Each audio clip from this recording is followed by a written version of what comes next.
What is up, guys? This is TCG Sam here, and in today's video I'm going to be doing a discussion on the two new SHADDOL cards that have come out in Ghosts from the past and what I think that it does for the SHADDOL deck moving forward. But before we begin, I just want to ask you guys to please remember, if you haven't already, be sure to leave a like, comment, subscribe, because it really helps keep me motivated to keep posting more videos like this, and it really helps me out. But with that being said, let's just hop straight into it. So the very first new monster from the Ghosts from the Past set is NEHSHADDOLL Genius, which is a level 4 Earth monster. Its flip effect reads, you can target one SHADDOL monster you control. That face-up monster is unaffected by monster effects this turn except its own. If this card is sent to a graveyard by card effect, you can target one effect monster on the field. Neither player can activate that target's effects on the field this turn. You can only use one NEHSHADDOLL Genius effect per turn and only once that turn. So right off the bat, we notice that it's an Earth monster. And the fact that it's an Earth monster, it gives more consistent access to the Earth SHADDOLL fusion, which is of course HELSHADDOLL SHEKHINAGA. HELSHADDOLL SHEKHINAGA is a decent form of interruption to sit on, but it's also very important to have access to it in your extra deck for a card like SHADDOLL SCHISM, since it allows you to out a card like the BLS Link, which normally would be pretty difficult to out, especially when it has its protection effect, plus the Zodiac monsters when they're normal summon, preventing your opponent from going into Trident or Zeus.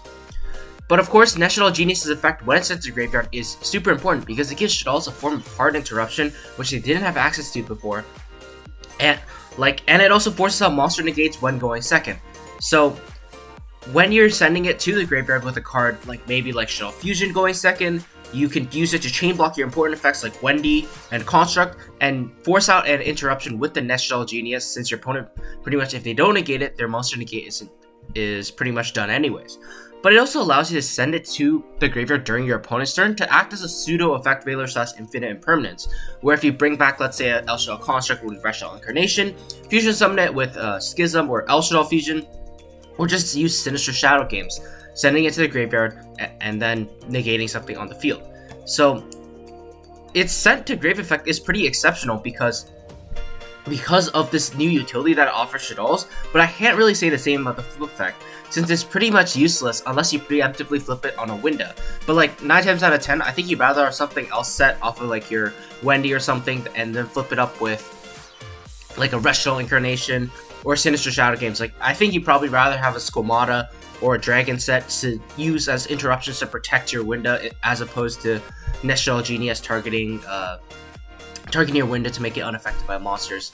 So overall, I think its sent to grave effect is really powerful, but its flip effect unfortunately is quite useless in my opinion. So I think it should be at least a one of it all SHADDOLL builds, like that being Dogmatica invoked SHADDOLLs, Trap SHADDOLLs, Pure SHADDOLLs, invoked SHADDOLLs, like all those SHADDOLL builds I think should be playing at least one, just because of the powerful utility that it offers in negating a monster effect. Because if I haven't mentioned already, you can also, like, it has uses going first and second, where if you just go Mathematician, dump NEHSHADDOLL Genius, try to negate a monster effect, like, it's one less negation you need to deal with and one more chance that your fusion spell goes through.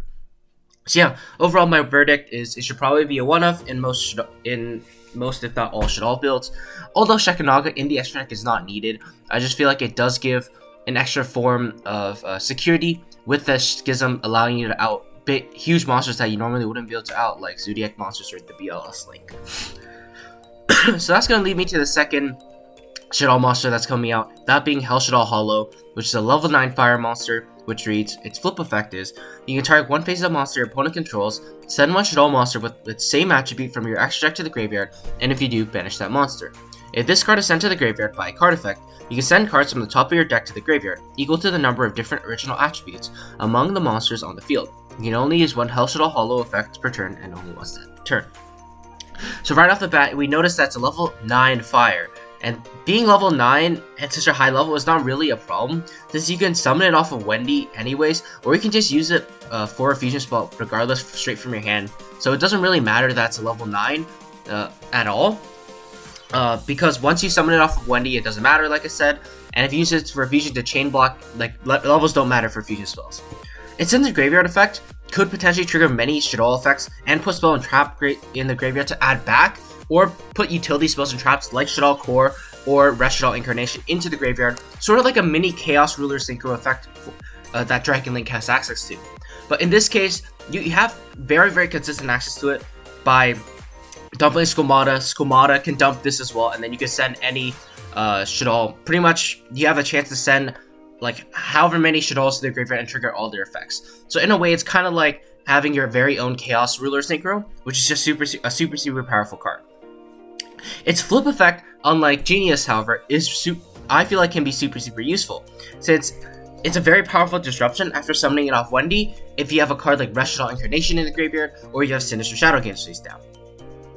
You can trigger extra deck effects that you send to the graveyard, which is the huge part. Not only does it remove your opponent's monster by banishing it, which is pretty huge because removing things by banishing is incredible, but you also get the effect of the Shaddoll monster you send from your extra deck, acting sort of as a pseudo Nadir Servant / Dogmatic punishment in a way, allowing you to trigger cards like Apgalone, where you can add Aerial, discard Aerial, banish 3 more cards from your opponent's graveyard, add Dragon, Puppet Spell, or Trap. Or even if you just send a regular fusion, you gotta add a resource back from your graveyard, which is just super huge. And not to mention, this thing on the board is pretty big, it has pretty beefy stats, so it definitely is a threat your opponent has to deal with right away, both in terms of its attack, but also because of its effect. Your opponent has to watch out for a banished effect on your opponent on your turn. Like, if you imagine Dogmatic Punishment targeting a monster and banishing on the field, that's pretty much just what this card does. And the best thing I haven't even mentioned is that most monsters in the meta are light and dark attributes, so you can send Apgalone and Winda and Construct pretty consistently, and these are the Shaddolls that you're going to be playing multiples of. But even if you don't play a card like Shaddol Grista, which would be which you would have more consistent access to since it's a fire, you still send, like I said, those light and dark monsters, which are the most common attributes, and 9 times out of 10 I would say that's good enough, because you can just side it out against the decks that don't play light and dark monsters. But like I mentioned before, Shaddol Grista, you don't have to play it, because personally I find its effect, it's pretty decent, but I feel like it's definitely not a necessity in Shaddolls. You can definitely play it if you have the extra deck space, but if you don't, I would say it's not really needed. So overall, my verdict on HELSHADDOLL Hollow is you could probably play one of it in some Shaddoll builds. I would say definitely you want it in a build like Trap Shaddolls, since you do play Sinister Shadow games in that build specifically. But otherwise, it's going to be somewhat difficult to trigger it on your opponent's turn, since its disruption effect is its flip effect, not its scent effect like NEHSHADDOLL Geniuses, making it so you pretty much have to have Shaddoll in the graveyard or have Sinister Shadow games to flip it up. But even if you don't, I guess it's alright to summon it off of Wendy and just leave it on the board, because it's a threat your opponent has to deal with. If they attack into it, they lose a monster, but if they leave it on the board, the next turn you get to flip it and get a super powerful flip effect that will 100% force out an opponent's game. But yeah, with that being said, those are just some of my thoughts. What do you guys think about these cards? Do you think they changed the deck a lot for the better, or do you think they're pretty much useless?